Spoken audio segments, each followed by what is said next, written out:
minha gente querida, estamos juntos aqui no nosso programa Capelania, gente cuidando de gente.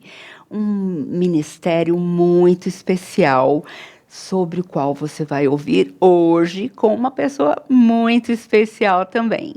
Quero ler para você antes um texto bíblico que está lá em Provérbios 22. Mais vale o bom nome do que as muitas riquezas, e o ser estimado é melhor do que a prata e o ouro.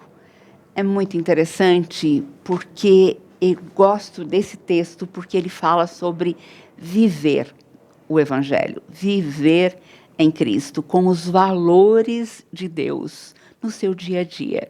Não é pregar, não é estar levando a igreja e a sua liturgia para o lugar onde você vai exercer a sua missão, mas é viver Cristo de tal forma que as pessoas venham perguntar para você por que você é diferente, em que você crê, o que dá sentido à sua vida, a razão para o seu viver. E você pode falar, é a pessoa de Jesus, o meu Salvador. Ele perdoou os meus pecados, morreu na cruz no meu lugar. Ele está vivo hoje e ele me dá vida, razão para viver, forças para lutar, para enfrentar as adversidades e uma meta, um alvo muito grande que é glorificar o nome do Senhor em tudo que eu faço, em qualquer lugar onde Ele me coloca para exercer o meu ministério através de situações diárias, comuns. E hoje nós vamos estar conversando com um capelão diferente, muito diferente. Eu quero ler para você o currículo dele. Gabriel Bussinger. Ele é treinador de futebol com 20 e poucos anos de experiência nacional e internacional, sendo que ele atuou em 8 anos na área profissional e 12 em categorias de base. Ele é graduado em Educação Física, mestre em Liderança e Desenvolvimento de Competências do Treinador de Futebol de Sucesso, com pós-graduações em Ciências Metodológicas do Treinamento de Futebol e Futsal, Gestão Técnica do Futebol e Gestão de Pessoas. Que incrível, não é? Uma pessoa com uma missão em meio a toda essa formação. Eu quero ouvi-lo e muito. Com certeza você também vai ser muito abençoado no dia de hoje assistindo esse programa. E aí, Gabriel, como você está, rapaz? Tudo bem, Leni? Tudo bem aos telespectadores? Para mim é um prazer estar aqui com vocês, participando, né? Obrigado também pelo convite de ter o privilégio, né, de poder escrever o capítulo também do livro, contando um pouquinho sobre essa capelania no esporte e agora no futebol, né? É verdade, privilégio para nós também. O Gabriel ajudou a gente escrevendo um capítulo neste livro, Capelania, Missão em Todo Lugar. E nós fizemos este livro mostrando como você pode exercer o seu ministério. E ele vai contar sobre isso quanto ao ministério de capelania nos esportes. Mas eu quero começar pelo começo, contando para vocês que eu conheci o Gabriel presencialmente, fisicamente, agora, hoje, neste início de programa. Mas eu conhecia o pai dele, Frederico Bussinger, que se tornou um grande amigo e ele me ajudou demais a organizar a capelania para o metrô de São Paulo, um projeto que nós esboçamos a pedido do metrô. Ainda não aconteceu na prática, mas ele foi de grande pensão, de grande sabedoria, de grande experiência e me ajudou demais. Gabriel, conta um pouquinho sobre a história da sua família. Muito legal. A gente estava conversando um pouquinho aqui nos bastidores, né, Leni?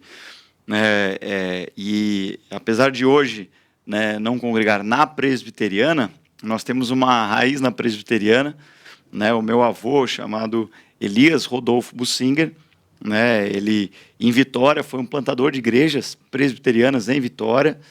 E é uma história muito linda. Ele era caçula, né, acho que de 8 ou 9 irmãos, se não me falha a memória. E ele era da roça, né, ali, né, na divisa de Minas com o Espírito Santo. E a família toda analfabeta, né, na roça naquela época, né, o que importava era trabalhar e não estudar. E ali ele, então, na adolescência resolve estudar, meio que a contragosto de alguns familiares. Nisso ele estuda, então ele alfabetiza e ele alfabetiza toda a família. Então ele alfabetizou os pais e alfabetizou todos os irmãos.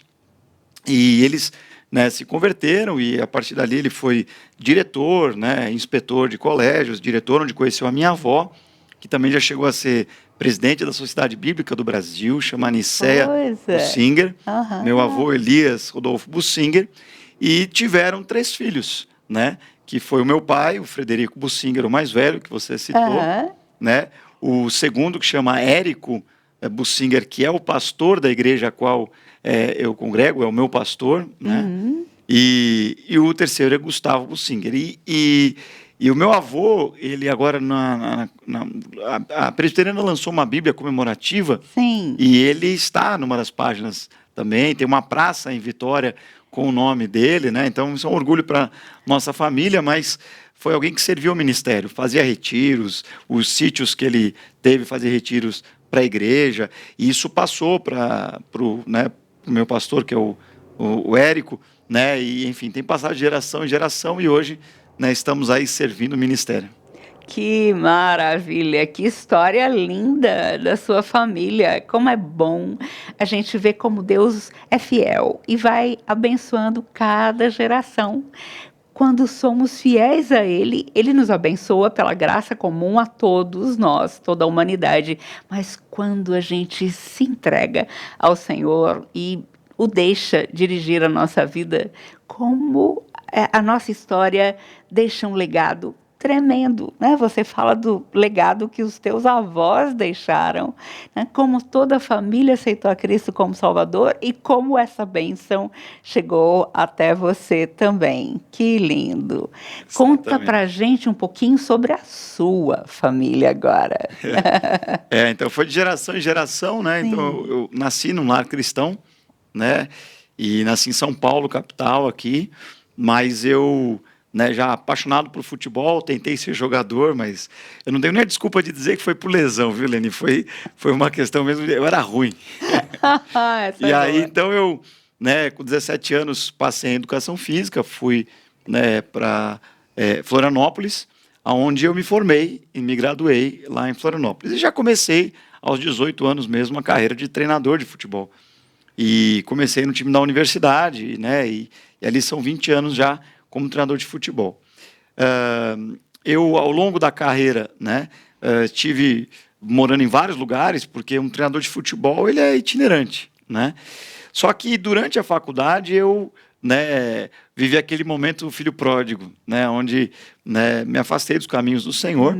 E ao final da faculdade tive uma experiência forte com Deus, na qual eu toco saxofone, né, e fui um dia tocar num pagode, o saxofone, na verdade, músicas que não eram para o Senhor.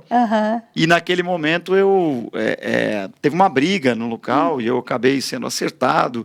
Nisso fiquei 10 dias. E aí minha avó, né, que foi uma das referências, me ensinou a palavra. Eu perguntei para ela assim: vó, como é que eu sei quando Deus fala com a gente? Uau. E aí a minha avó pegou e falou: olha, Gabriel, são de várias formas. E eu lembro que tinha aquele livro, daquele devocional chamado Pão Diário, acho que agora chama, acho que Andar Diário, né, mudou. Mas eu falei: Deus, se tu é mesmo, porque eu fiquei na cama, né, com a pancada, né, e aí trincou um osso, eu tive que ficar parado. E naquele momento foi onde Deus me resgatou. Começou ali. Foi que nem Paulo caindo do cavalo, eu caí ali também. E aí o que aconteceu foi que, né, eu abri aquele 9 de janeiro e estava escrito Deus fala. E aí Deus falou muito forte no meu coração. E no dia seguinte eu falei: Deus, se tu és tu mesmo, confirma. E no dia seguinte estava escrito Ouça a Deus, o título. Uau! E a minha avó tinha falado isso, eu falei: esse ano eu vou ao retiro. E era um retiro no Rio de Janeiro, né, da comunidade de Ramá. Então lá eu tenho encontro com Deus. E é tão tremendo o testemunho, porque aqui em São Paulo, eu tocava em casas noturnas no saxofone. E um Sim. belo dia que eu fui tocar, o meu sax foi roubado. Uau, E eu, na coisa. volta para casa, chorando, falei: Senhor, se tu me devolveres o sax, eu prometo que o sax jamais vai tocar música que não seja para te adorar. Você pediu um milagre, não foi? Em São Paulo, alguém que roubou devolver o sax. E aí eu enfim achar. Não ganhei, essa Aham, minha avó me deu aham. um outro. Então eu me permiti, como se Deus esquecesse das nossas promessas, eu me permiti então tocar músicas que não fossem para adorar o Senhor. Aham, E aí nesse retiro que eu me converti, agora voltando, e nós estamos aham, falando de aham. 2006 agora, Sim. mas em 2006 eu fui ao retiro, e quando eu entrei no retiro, né, Deus me lembra aquele louvor: eu vejo a glória do Senhor hoje aqui. Sim. E aí quando eu estava tocando, depois de 3 dias que eu tive um encontro com Deus para valer nesse retiro, eles foram tocar o louvor e eu não sabia qual tocariam e tocaram esse. E eu travei. E ali foi uma experiência que eu tive com o Espírito Santo, onde o Espírito Santo falou assim: vai lá e coloca o sax em cima daquelas pessoas. Tinha um monte de pessoas ali ajoelhadas, né, falando com o Senhor. Eu falei: mas isso foi um pensamento meu? O que será que foi? Fui então, coloquei o sax em cima das pessoas e passou ali uns 30 segundos, 1 minuto e nada. Eu falei: eu acho que é coisa da minha cabeça, o que eu estou fazendo aqui? Quando eu estou saindo, um pastor vem, coloca a mão no sax em cima de mim assim e fala: não tenha dúvidas. Foi Deus que mandou você colocar o sax em cima dessas pessoas. Que coisa. Na hora eu já comecei a me tremer.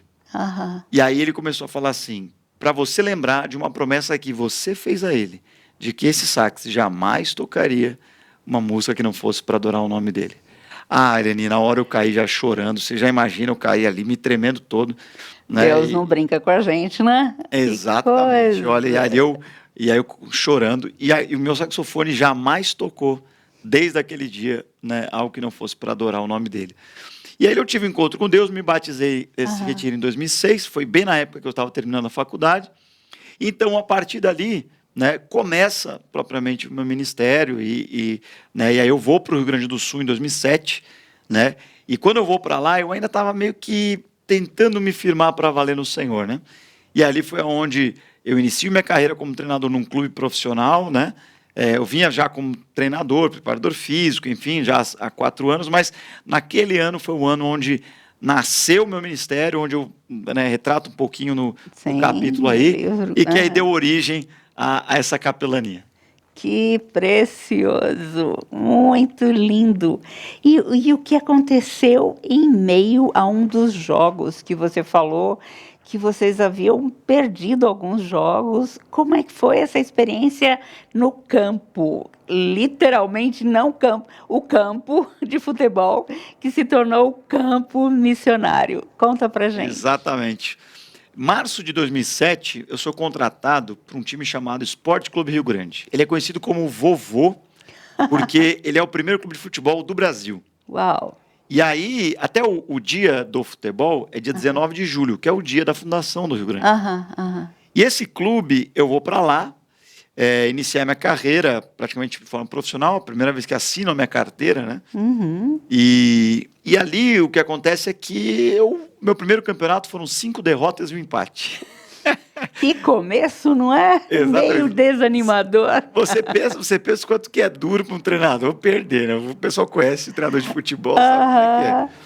Mas eu comecei, e era muito novo, na época eu tinha 21 para 22, comecei a ser hostilizado. Eu era xingado, eu vi meu nome no jornal sendo xingado, mandando eu ser Que demitido. triste. E para mim, assim, foi muito duro, muito difícil.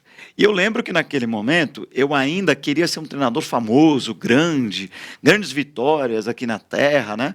E claro, seguia o Senhor, mas Aham. não tinha feito ainda a ligação do tipo: a minha profissão agora está nas tuas mãos, Senhor. Eu te sigo aqui, mas a minha profissão eu sigo por lá. Mas não é isso que muitas pessoas pensam. Não, aqui eu sou profissional, aqui eu vou à igreja e sou cristão, mas as duas coisas não andam juntas. E não é verdade, gente. Exatamente. Quando Deus nos chama e nos salva e nos transforma, nós somos missionários em todo lugar, por onde passarmos. Exatamente. E foi nesse momento que ele tratou minha vida profissional. Porque eu creio que, assim, quando a gente realmente tem um encontro com Deus, as áreas da nossa vida vão sendo tratadas. A benção é que Deus não trata tudo de uma vez, né, Lenice? Então a gente não aguenta. Graças a Ele. Mas, então foi tratando, né, a área, naquele momento, profissional. Depois me tratou na área do casamento, que eu tenho um testemunho legal também, né? Mas, naquele ano, então, eu perdi. E eu comecei a ter, né, minha autoestima baixa. Tem um filme muito legal que ficou famoso, chamado Desafiando Gigantes. Sim, Acho que você já deve ter tremendo esse filme. E foi bem naquele ano que eu vi o filme. Então eu me identifiquei muito com o filme. E aí eu vinha perdendo, e eu ia para casa, chorava, morava sozinho, chorava. Eu falava assim, Deus, mas eu sou cristão, eu te sirvo, por que eu não ganho?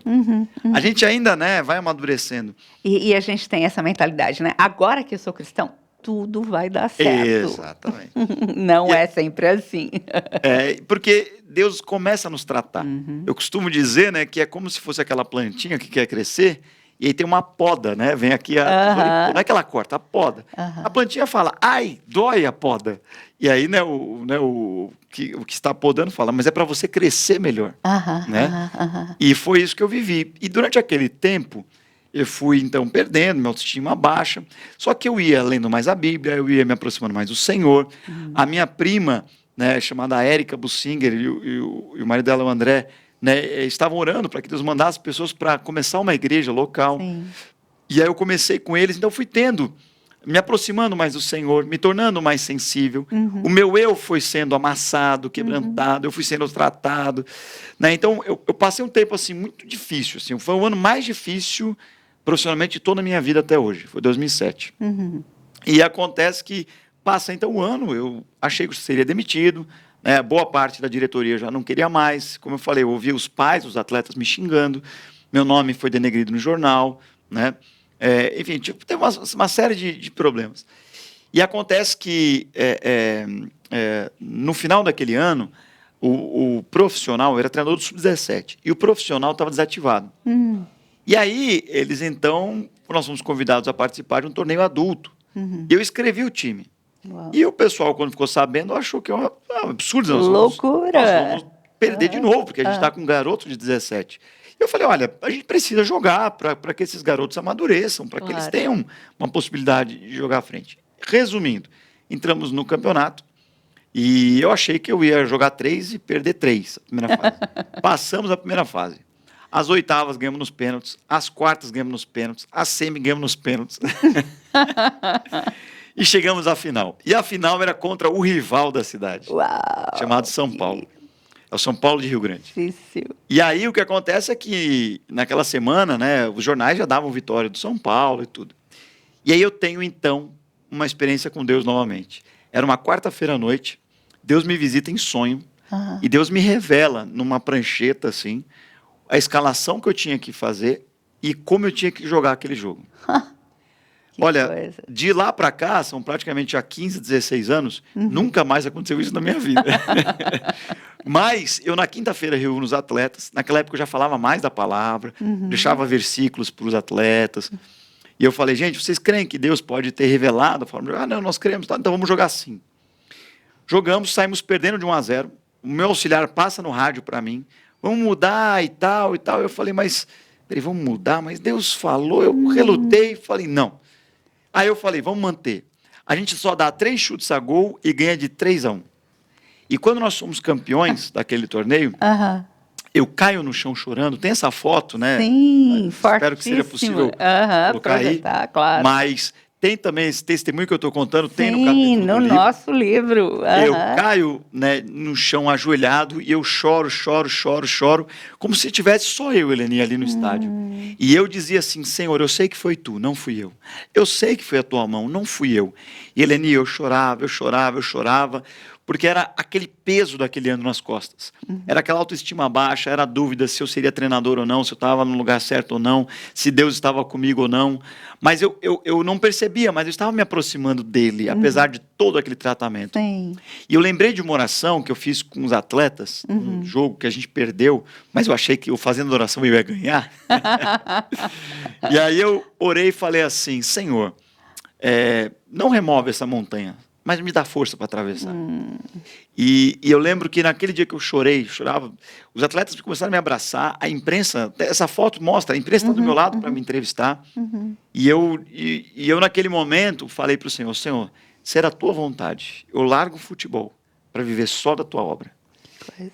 E aquele dia, Deus, né, depois me confirmou, através do meu pastor e de outras pessoas, que falou assim, não, você não precisa renunciar ao futebol, porque vai ser através do futebol que eu vou te levar para pregar e levar o meu evangelho, né, por esse mundo. E aí eu, claro, suspirei e falei, ufa, o Isaac foi oferecido.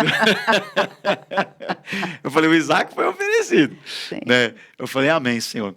Então eu costumo dizer que ali, e aí a primeira parte do capítulo do livro fala sobre isso, ali morreu o Gabriel treinador e nasceu o Gabriel capelão, o Gabriel servo de Cristo para levar o evangelho.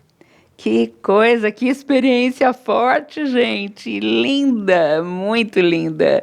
Como é importante a gente não ficar apegado a crendices que não são bíblicas.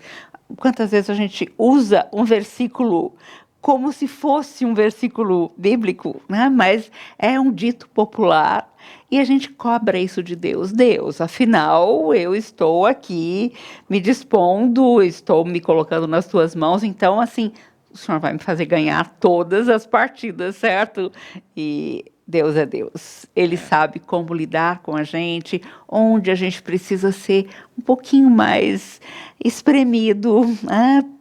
Parafusado ali, para que a gente possa olhar para o alto, buscar o Senhor e saber que Ele é capaz de fazer todas as coisas na hora dele, do jeito dele, para a glória dele e para a bênção de muita gente. Exatamente. Que lindo! E hoje, conta pra gente, depois dessa experiência, como é que foi o teu trabalho com a sua equipe? Como foi o teu trabalho como capelão na sua equipe? Legal, porque a partir daí, foi o dia que Deus realmente falou assim, olha, agora você entendeu que não é sobre você ser treinador de futebol e ser famoso, e, né, enfim, e ganhar palcos, é sobre o meu reino, sim, que é eterno e não algo que é passageiro, né? É sobre o evangelho e o reino avançar no coração das pessoas, né? O meu reino é invisível, mas ele é eterno e não as coisas do futebol que são passageiras. Então, a partir daquela experiência, então Deus passa a guiar a minha carreira. Então, naquele momento, é como se eu soltasse o controle da minha carreira e dissesse assim, Senhor, a partir de agora ela é tua, ela não é mais minha, e tu diriges. E aí, o que acontece? Eu, com aquele título, sou alçado ao profissional, né, naquele clube, fico mais alguns anos ali, e em paralelo, na mesma cidade, a gente levantou uma igreja. Olha! Que 1 ano e meio depois desse episódio, né, nós tivemos um ano onde... e aí é interessante contar um relato que Deus nos levantou a orar durante 40 dias na igreja, todos os dias, das 7 às 8 da manhã. E nós fomos orando. E nada aconteceu em curto espaço. Mas em médio espaço, eu estou falando agora de 8, 9 meses depois, 5 jogadores daquele time que eu treinava se converteram. Que coisa. E quando eles se converteram, como eles ficavam muito tempo no clube, no horário do almoço, eu ia lá e eu lia a Bíblia para eles e explicava. Então eu ia lendo, como minha avó fazia comigo. Então eu ia lendo a Bíblia e explicando para eles. E aí o que aconteceu foi que, ao fim da temporada, eles retornam às suas cidades. Eu ligo então para o meu pastor Érico e falo, e agora, eu faço o quê? E o pastor falou assim, olha, Gabriel, as almas, elas são nos entregues às mãos para a gente cuidar. Então, ela fala assim, a autoridade é reconhecida, não é imposta, como aquele livro do Otmani, autoridade espiritual. Então, eu falei, mas, pastor, um mora a 350 quilômetros daqui, o outro mora a 100 quilômetros daqui. Não importa, se Deus colocou na sua mão, cuida. E então, a gente, né, tinha uma igreja na cidade de Rio Grande. Um desses jogadores morava em Pelotas, que ficava ali próximo, sim, e o outro ficava na Grande Porto Alegre, que é Alvorada, ficava a 350 quilômetros. E então nasce mais 2 igrejas. Os demais jogadores a gente realocou em igrejas locais. O pastor fala isso. Olha, quando alguém se converte através da sua vida, sim, você né, você cuida, você discipula, você, né, vai guiá-lo como pastor. Aham. Se ele não estiver na sua cidade, você procura um pastor da igreja local para você colocá-lo lá. Não, você não vai simplesmente largar ele, você vai cuidar e você vai, então, colocá-lo numa... Porque a igreja ela é una, é eclésia, né? Sim, sim. Então, não há denominações, né? A igreja, Cristo vem buscar a igreja. Então, desde então, o que acontece? Eu hoje pastoreio 4 igrejas no Sul, que Olha, foram a origem de 4 jogadores. que coisa mais Então, hoje, linda. nós temos a igreja de Rio Grande, nós temos a igreja de Pelotas, nós temos a igreja de Alvorada, e depois, quando eu sou demitido em 2011, eu retorno para Santa Catarina, e nós temos a igreja em Santa Catarina, lá em Florianópolis. Que coisa incrível, as estratégias do Senhor. Porque se você chegasse no Rio Grande do Sul para abrir uma igreja do nada como um pastor, não seria fácil. O Sul é complicado no sentido do evangelho. Mas Deus usou a estratégia de um time de futebol, de um técnico de futebol e ainda jogando contra o time, né, ali local também, como foi bem aceito e como as pessoas foram se convertendo, e aí o Senhor foi instalando as igrejas. Que coisa mais linda! Exatamente. Graças a Deus. E depois disso, você não ficou no Brasil só, né? Você voou um pouquinho. Exatamente. Porque o que acontece? Foram 5 anos no Rio Grande do Sul, Sim. onde nós implementamos 3 igrejas. Aham. E aí, quando eu sou demitido em 2011, e aí Deus ele controla tudo. Quando nós entregamos realmente a nossa vida completa, Sim. e aí eu estou falando de tudo, porque você não dissocia, né, o profissional do ministério, o casamento, da saúde, do financeiro, tudo é um só. Sim. Né? Eu tenho, então, 2 sonhos em 2011, e aí um dos sonhos, eu estava na casa da minha prima, que tinha igreja, eu rolava, caía. Do meu lado tinha uma plantação de soja, na outra de milho. Aham. Eu estava num outro sonho, numa fazenda, de repente eu olhei assim e falei, olha, uma nuvem do tamanho da mão de um homem, e começou a cair, né, o oceano na minha cabeça. Eu rolei, caí numa estrada de barro vermelho, na direita estava uma plantação de soja, na esquerda de milho. E um belo dia eu estava orando e Deus me fez ler Daniel 6, que é na Cova dos Leões, e ele me falou, olha, vá lá e diga para o presidente do clube que você é o Daniel e você vai para a Cova dos Leões. E ele não vai poder fazer nada. E ele gostava muito de mim, ele tinha um carinho muito grande, tanto é que ele me promoveu para o profissional. Meses depois, trocou a presidência, e a primeira coisa que o presidente que assumiu o clube fez foi me demitir. Oh, que coisa. E aí eu lembrei, falei, Deus já me falou. E aí eu recebo uma proposta em Santa Catarina, pego o meu carro, estou chegando naquela cidade, né, chamada Irineópolis, e quando eu olho na cidade, o barro vermelho, eu olho à minha direita uma plantação de soja, na minha esquerda uma plantação de milho. Que incrível. E eu falei, Senhor, já entendi, é aqui que tu queres. E ali então a gente novamente levanta uma igreja local, algumas pessoas se convertem durante aquele ano que eu passo ali, e depois a gente realoca nas igrejas locais que estavam lá. Ali não foi uma igreja plantada que ficou, mas ali foram almas que a gente ganhou para o Senhor e depois realocou.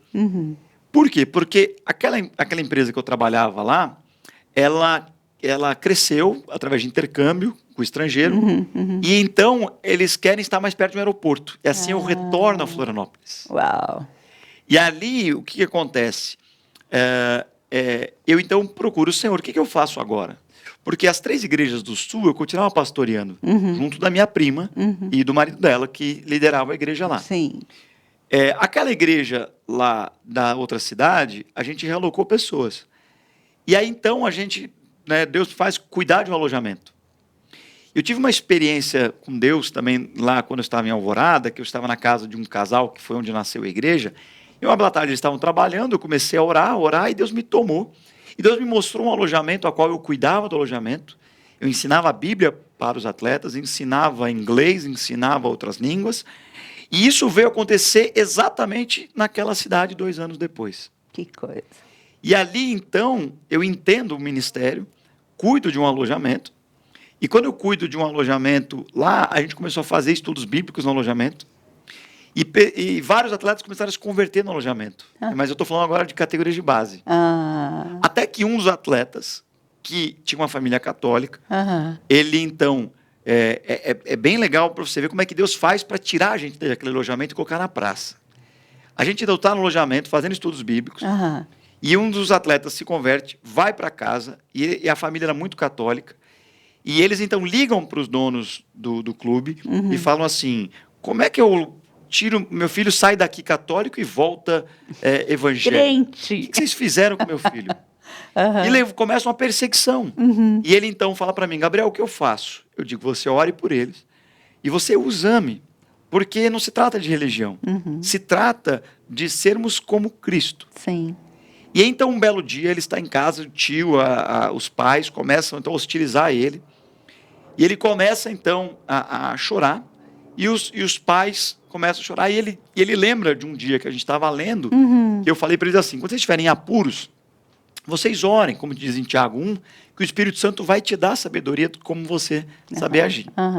E aí naquele momento, então, ele ora, e aí o tio dele fala assim, como é que você agora se diz aí evangélico, você virou as costas para as famílias que te amam? E ele então pega e diz assim, ele falou, tio, o nosso treinador lá, quando a gente vai para o colégio todo dia às 6h30, 7 da manhã, o quarto dele é em frente, a gente passa, ele está orando. Ele está lendo a Bíblia. Entendi o Daniel aí também. Exatamente. Caso. E ele diz assim, e eu nunca vi vocês orando e nem lendo a Bíblia. Olha só. Na hora ele diz que os pais e o tio começam a chorar. E o amor ali restaura aquela comunhão. Que coisa linda. Ele volta. Mas os donos daquele alojamento falaram, não queremos mais agora aqui que você pregue a palavra dentro do alojamento. E aí eu falei, para onde é que nós vamos? Para a praça. E então... Não desistiu, não entregou os pontos, não cedeu. Exatamente. Deus só mudou o local, Exatamente. dando uma nova estratégia. Lindo. E começamos a fazer os cultos na praça. Tanto é que a igreja em Florianópolis, tem em Florianópolis e tem em Santo Amaro da Imperatriz, que é na Grande Florianópolis. São duas. As duas são na praça. Não tem local, não tem tempo. Isso já faz 7 anos. E o que aconteceu por várias vezes... Acessível a todo mundo que passa por lá. Exatamente. Portas abertas. Não tem portas. Exatamente. Tudo aberto. Ali, quando chovia, tinha um toldo que a gente fazia. E na outra tinha uma sorveteria que nos abraçou. Mas por várias vezes, como a igreja cresceu, já fizemos culto com várias pessoas e tal, um belo dia, várias pessoas começavam a oferecer. Não, eu tenho um templo. Não, eu tenho um lugar. E nós orávamos e Deus falava, não, continua na praça. Que coisa. E aí o que aconteceu, né? Depois dali, como você lembrou, eu fui então convidado para treinar um time na Dinamarca. Uau! Pô, longe. Exatamente. E aí quando eu cheguei lá, não tinha nada. E eu falava com as pessoas não sabiam mais de Cristo. E eu via de pessoas assim, a Dinamarca não precisa mais de Deus. A Europa não precisa mais de Deus. Triste. A gente está bem. E esse era um discurso. A gente ouve muito. E eu falava assim, Deus... tu não me mandaste para cá para eu trabalhar com futebol. De brincadeira. Sempre tem uma obra para fazer. Sim. E lá eu já tinha entendido que o meu ministério, Eleni, é um ministério apostólico, no sentido de envio. Não no sentido de hoje, como diz a nomenclatura aí, apóstolo, nada disso. Servo apenas. E o ministério de envio. E Deus me manda o seguinte, ou para levantar uma igreja do zero, ou para... projeto Neemias e Esdras. Pegar uma igreja que está em Caquinhos. Sim, E a igreja lá estava em Caquinhos. Era uma igreja, a Assembleia de Deus. E aí eu fiquei 15 dias orando. Naquela época eu estava ainda namorando a minha atual esposa. E eu orava e falava assim, olha, vamos orar porque Deus não me manda para um lugar se não tem uma obra para fazer. E aí um treinador de goleiro veio, eu conheci ele, era de uma igreja e tal. Cheguei num pastor chamado João Leno, lá na Dinamarca. Então, se alguém aqui está nos ouvindo, é da Dinamarca, da Escandinávia, pode procurar o pastor João Leno, um homem de Deus. E aí, o que aconteceu? O pastor estava orando para que Deus mandasse alguém para traduzir os cultos para o inglês, e ele estava orando para ajudar alguém no ministério da música, porque ele não tinha ninguém para fazer. E aí eu entendi. E ali eu fiquei como um pastor auxiliar dele, traduzi os cultos, porque ele falava português para o inglês, e... tocava os instrumentos e ensinava piano, violão e outros instrumentos para o pessoal local. É lindo como o Senhor continua fazendo isso em todo lugar, em qualquer situação. Duas coisas que você falou, Gabriel. Primeiro, a gente dá continuidade ao cuidado das pessoas que aceitaram a Cristo conosco também, né? Pastoreando essas pessoas. Nós fazemos isso dentro do possível nos hospitais onde nós trabalhamos como capelães e com uma equipe preciosíssima de visitadores, de capelães, de treinadores, mas muita gente aceita Cristo, principalmente esmagado pelo sofrimento.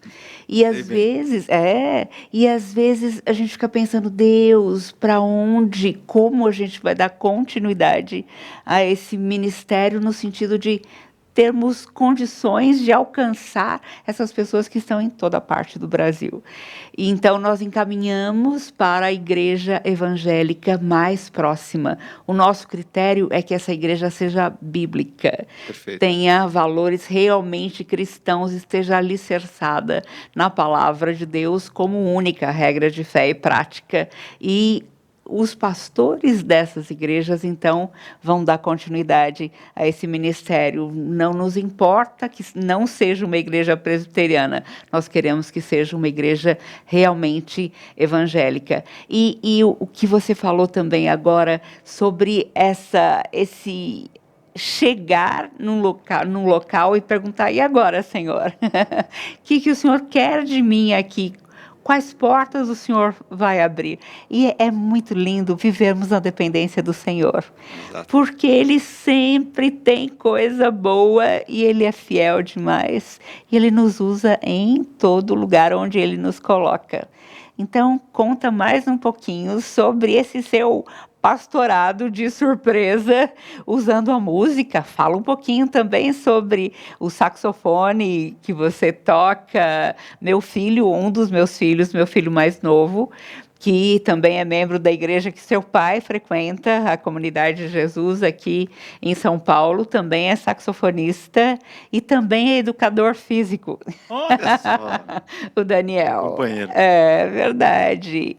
Conta pra gente como Deus usou a música, a tradução dos cultos, para você desenvolver esse ministério lá. Então, o pastor João Leno, ele estava passando um momento muito difícil, Aham. porque a esposa dele estava no Brasil, porque ia ter o filho aqui. Ele tinha sido deportado meses antes, e um rapaz que cuidou da igreja teve alguns problemas, e a igreja estava em caquinhos. E foi exatamente nesse período que Deus me mandou para lá. Tanto é que eu até hoje converso com ele, e ele fala, olha, você precisa vir hoje aqui e ver como está a igreja hoje. Mas Deus te mandou no momento mais difícil que a gente passou. Eu falei assim, fique tranquilo, porque eu sei que é isso que Deus faz comigo mesmo. Ou é para criar uma igreja do zero, ou é para auxiliar uma outra igreja, né? E a ferramenta que Deus usa é o futebol. Então ele me leva para onde ele quer. E aí, na Dinamarca, eu fico então alguns meses, né, auxiliando o pastor João Leno, até que então volta um outro cara que ajudou e tal, e aí Deus fechou a porta ali, o clube que eu estava lá falou, olha, não vai dar mais para ficar aqui, você volta para o Brasil. E eu voltei para o Brasil, voltei de novo lá para o Sul, continuei cuidando das 4 igrejas, as igrejas da praça, como a gente era conhecido, lá em Florianópolis, né, e as 3 igrejas do Sul, né, continuava pastoreando. E ali fiquei mais uns anos, fui trabalhar no Avaí, que é conhecido como time do Google, o pessoal conhece o Avaí, né? E no Avaí, fiquei ali também 5 anos trabalhando no Avaí, né? E até o ano passado, estava no profissional, o time que foi campeão catarinense, subiu para a primeira divisão do Brasileiro, né? E aí, até que eu fui, então, convidado, né, para treinar o Santos. Então, hoje, atualmente, eu sou treinador no Santos, né? Moro em Santos, voltei para o estado de São Paulo, 20 anos depois, né, voltei para o estado de São Paulo para trabalhar para cá. E o ministério ele continua, né, porque depois que eu entendi, né, eu acho que é como diz lá em Mateus 15, né, quando Jesus tem um encontro com Pedro, né, e ele fala assim, né, mas quem tu dizes que eu sou? Perdão, Mateus 16. Mas quem tu dizes que eu sou? Ele fala assim, tu és o Cristo, filho do Deus vivo. Ele diz, então eu digo que tu és Pedro, pedra, né, rocha, e sobre essa pedra edificarei a igreja. Eu acho que quando você conhece Cristo e você tem uma revelação de quem Cristo é para você, ele te devolve com uma revelação de quem você é. Sim, dá uma nova identidade. Exatamente. Então Deus, ele diz, Gabriel, tu és apóstolo. Vai ser através do futebol que eu vou te levar. E então, né, nesses 20 anos, toda cidade que eu vou morar, ou todo clube que eu vou trabalhar, eu sempre falo, olha, não é o futebol, é o reino. Senhor, o que tu tens para mim aqui? Meus dons e talentos são para te servir, Senhor. O que tu queres? E o apóstolo, ele precisa ser um pouquinho de cada, né? Ele precisa ter um pouquinho de mestre, um pouquinho de pastor, um pouquinho... Porque os cultos na praça era eu que tocava, né? Eu tinha que pregar. Quando alguém se convertia, ia nas casas, fazia estudo bíblico. Nos clubes, a gente para ler, fazer um estudo bíblico, né? Nos alojamentos que eu cuidei, né, diariamente, eu sempre falava assim para os atletas, eu vou ali ler um capítulo do livro, da Bíblia, quem quiser eu vou lá explicar. E as pessoas começam a entender, né? E à medida que elas começam a entender, elas têm sede e fome da palavra. É lindo a gente ver as pessoas nascendo e crescendo, Exatamente. não é? É um privilégio tão grande, gente.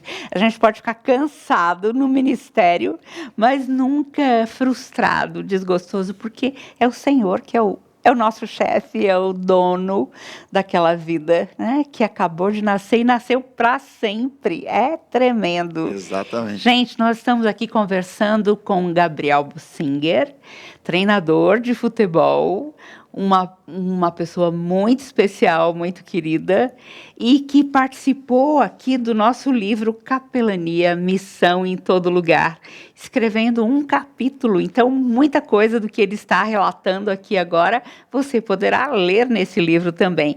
Entre lá no nosso site da Capelania na Saúde, capelanianasaude.org.br. Você pode encomendar o seu livro, passar por e-mail para a gente, e também pode comprar aqui na Igreja Presbiteriana de Pinheiros, que tem uma livraria maravilhosa, que tem feito um trabalho lindo. Gabriel, você sabia que eu conheço também outros parentes seus, além do seu pai, que me ajudou muito na situação de capelania no metrô? Não sabia. Celestino Bussinger e Elda são amigos meus de séculos. Celestino, médico, e a Elda, enfermeira, bioeticista também. Eu trabalhei com eles na UNIS, União Nacional Evangélica da Saúde, na diretoria da União Médica, e logo depois que eu me casei com o Gavin, nós fomos falar na igreja do Reverendo Hernandes, ali em Vitória, e ficamos hospedados lá na casa do Celestino e da Elda, muito queridos, muito especiais para a gente, muito bom. Como o mundo é pequeno, né? Como ele vai juntando as pessoas. Meu marido e eu fomos para um congresso mundial também, na Inglaterra. E eu pensei, nossa, não conheço ninguém, gente do mundo inteiro, mas a gente sentia o Espírito de Deus ali, a presença do Senhor, e a gente se sentia em casa, porque era a família de Deus. Então, imagino você, quando foi para outros países também, deve ter se sentido, né, amparado pelo Senhor nesse cuidado tão especial. É verdade. Né, eu tive, né, também no Peru, tem até umas fotos, né, eu vou mandar para vocês a apresentação aí, mas fazendo missões no Peru. A gente foi ajudar numa implementação de uma igreja que estava começando, né? Enfim, outros locais no Brasil. Eu fiquei um mês em Rondônia, né? Hoje eu tenho trabalhado como formador de treinadores também. Que lindo. Eu atualmente também sou, né, professor nos cursos da CBF, né, na seleção brasileira, e dou aula para treinadores, para formar treinadores. E Deus me levou para ficar um mês em Rondônia, girando Rondônia. Lá nós tivemos a oportunidade de estar numa tribo indígena, ribeirinha, e poder ensinar futebol e também, né, evangelizar. E aí você também vai evangelizando treinadores. E esses treinadores, né, tem um grupo que chama Ambassadors, que hoje trabalha bastante com esse evangelismo através do futebol, né? E então depois você vai se conectando com muitos mais, né? E essa capelania no esporte, ela é uma capelania que eu acho que é um potencial gigantesco para evangelismo, porque eu até queria trazer aqui, eu trouxe algumas anotações Sim. sobre algumas particularidades dos esportistas, que eu acho que Ótimo, eu quero a gente saber. a gente vai entrar um pouquinho nessas particularidades. Ótimo. Porque quem vê o jogador de futebol lá na televisão, no estádio, não imagina o que é o ser humano jogador de futebol. Às vezes a gente olha aquele super-homem dando entrevista, parece que nada, né, atinge ele. E não, nós estamos lidando com um ser humano que precisa também ser, né, cuidado, que precisa ser e que precisa conhecer a palavra. Então, né, eu coloquei algumas características que eu acho interessante citar. A primeira delas é que a maioria são estrangeiros. Dificilmente você trabalha onde você nasceu, onde está a sua família. Só, não sabia disso. Então, a maioria dos esportistas, eles estão em terras estrangeiras. E eles precisam se socializar. Então, quando eles precisam de um oculista, quando eles precisam de um dentista, quando eles precisam de qualquer coisa, quando as esposas ou maridos os acompanham, né, às vezes não tem vida social. Então, é muito dura a vida de um esportista. Segundo, saudade. A saudade é companheira dos profissionais, em geral, do esporte, porque eles sempre estão longe das pessoas que eles amam, e por conta da profissão. Então, é muito comum ter saudades. Terceiro, lágrimas, suor e sangue. São 3 coisas que os esportistas normalmente derramam. As lágrimas são constantes por conta de dificuldades, resultados, saudades né, e outras coisas mais. O suor, obviamente, pelo treino.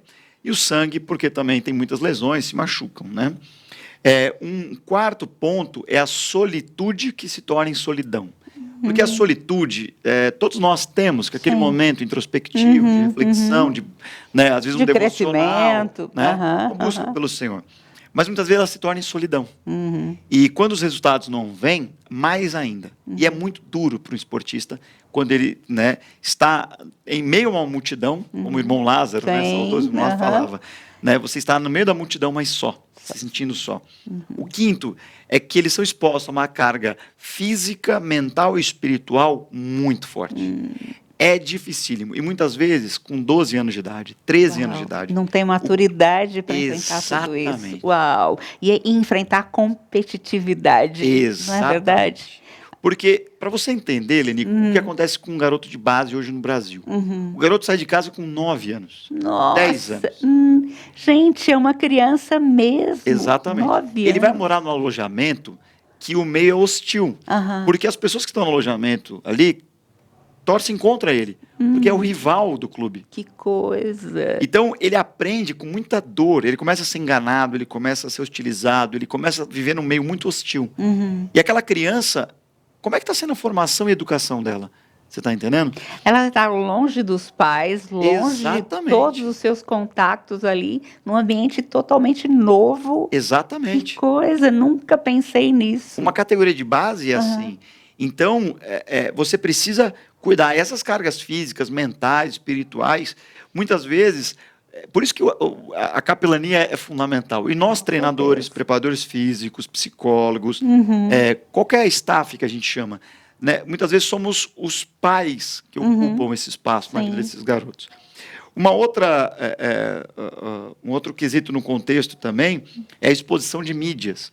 Porque o que acontece? Nós, profissionais, nós somos muito expostos a mídias. Se você hoje colocar o meu nome aí no Twitter, nas redes sociais, né, dar o Google, vamos colocar, você vai ver que você vai pegar entrevistas, você vai pegar algumas coisas. E quando o resultado não vem, a gente é exposto muito negativamente. E quando o resultado vem, a gente também é exposto muito com... né, glórias e tal. E isso também nos derruba muitas vezes. Holofotes ali que de repente podem ser apagados e uma chuva de críticas pesadíssimas que podem bater muitas vezes, muito. Quando começo a ganhar muito, é interessante. Aí, às vezes, eu começo a ser tentado a achar que sou eu. Que é minha mão, que é minha inteligência. Aí, às vezes, Deus, por misericórdia, me permite perder uns joguinhos aí. Eu falo, Senhor, me perdoa. Quer te colocar no lugar certo de novo. Para saber assim, não baixando, que é muito meu talento. Não. Uma outra coisa, o atleta tem muito tempo ocioso. Muitas pessoas não se dão conta disso. Por quê? Porque como o corpo dele é o instrumento de trabalho, Aham. então ele precisa de descanso. O descanso é treino.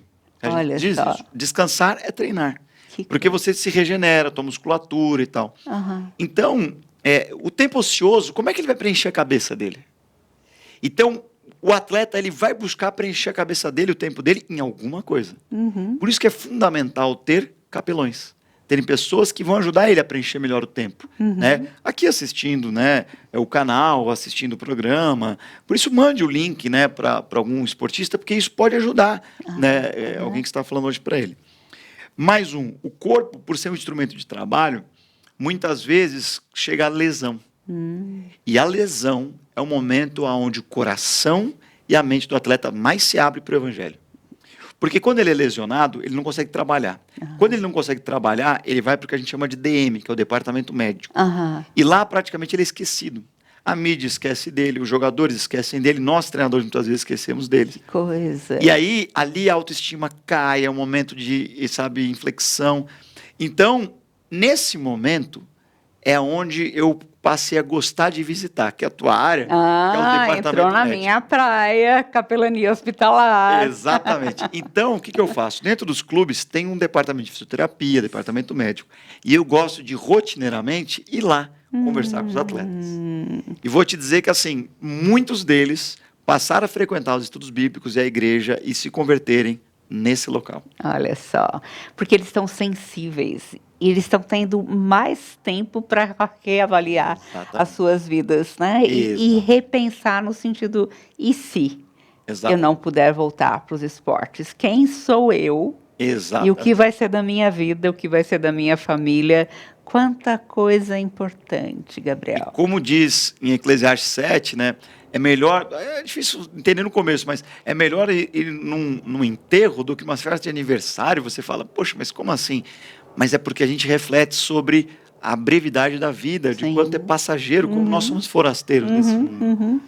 E aí, uma outra coisa, uma outra característica do esportista, né, é que é caro. Demanda chuteira, demanda viagens, demanda... Então, tem muitos que, por questões financeiras, começam a ter crises de fé, crises de identidade. Então, esse é um dos quesitos também importantes. E, por último, é o ambiente social. O atleta, quando ele chega num lugar, ele vai se socializar. Então, se ele recém chegou, esse é o momento que você tem que aproximar. Oferecer a sua casa, se ele é casado, se tem filhos, para frequentar, se ele é vizinho, introduzir a sua esposa com a esposa dele. Então, por exemplo, lá no Havaí, nós levantamos um grupo de oração das esposas, para que elas pudessem evangelizar outros. E hoje existe esse grupo até hoje. Que precioso. Então, assim, resumindo, essas são as características que um capelão dentro do esporte precisa se preocupar. Essas são as dores dos esportistas. Sim. Que a gente precisa, né, estender a capa e realmente né, ser um capelão no esporte. Com certeza. Quanta coisa eu estou aprendendo hoje, gente. Que preciosidade, Gabriel. Muito, muito bom mesmo. O Gabriel vai estar conosco também no nosso congresso, primeiro congresso do CPC, Conselho Presbiteriano de Capelania do Supremo Concílio da Igreja Presbiteriana do Brasil, que será agora em maio, de 5 a 7 de maio. E você vai poder participar e ouvir o Gabriel numa das nossas oficinas.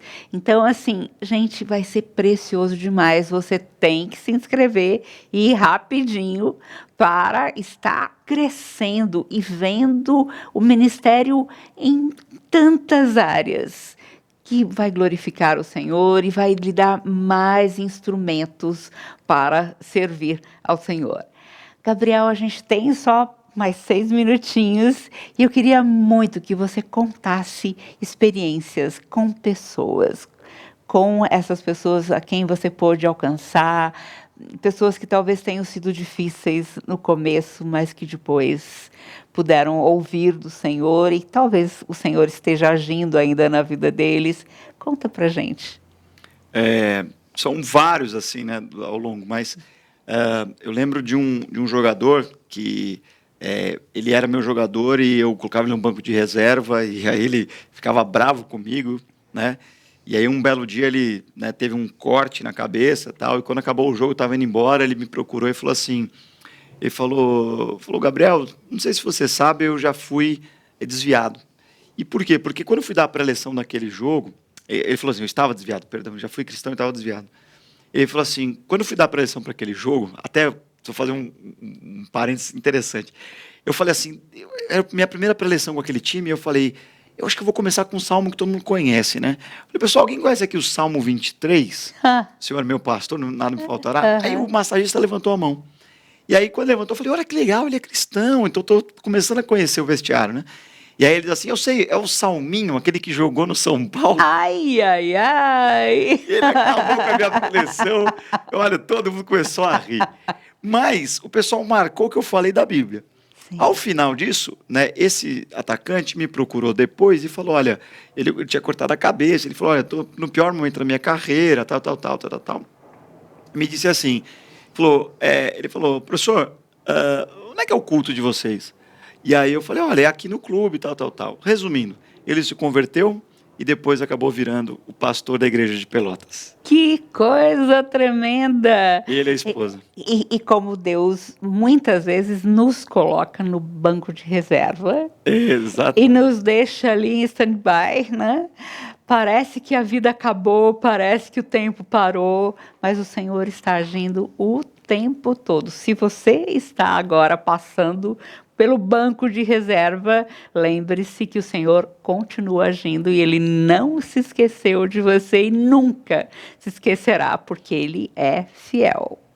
Que precioso. Tem uma outra muito legal, Sim. que aconteceu foi o seguinte, 3 jogadores de Gana vieram fazer um intercâmbio conosco e eles vieram enganados, eles botaram dinheiro na mão. Gana enganado. Exatamente. Isso acontece muito no mundo esportivo, né? Então, um rapaz falou, me dá $5.000, te levo para um clube. Uau. Só que ele pegou o dinheiro e largou eles lá no nosso clube. Nossa. Desamparados. 2 deles eram cristãos e um deles era muçulmano. E nós amparamos os 3. E eu fazia a tradução, porque falava inglês, na época não tinha quem ajudasse. E eu fazia a tradução para eles dos cultos, eles participavam ali, né, dos cultos com a gente. E alguns jogadores no alojamento começaram a hostilizar eles.